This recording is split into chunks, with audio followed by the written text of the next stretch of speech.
Peacocks are one of the most beautiful birds. Typically they are brightly colored large-sized birds with beautiful colored eyes. They have magnificent feathers which when they dance, spread like Japanese hand fans in an arch shape. Their voice is loud and often warn of the presence of wild animals. Peacocks in general mean both peacocks and heathens. Peacocks are of two different types based on their colors.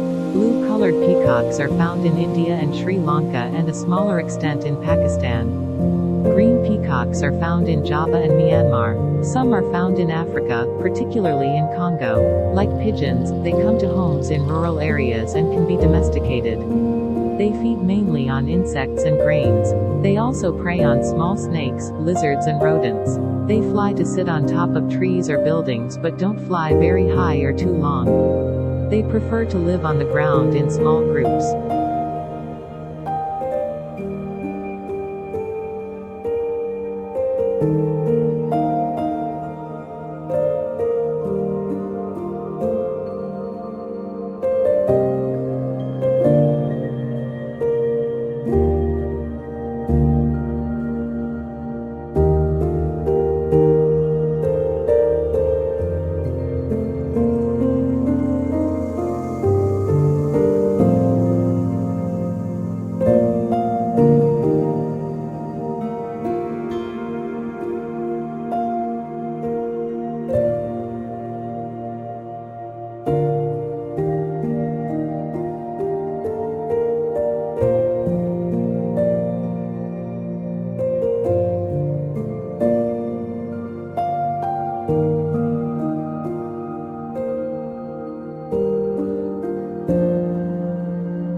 you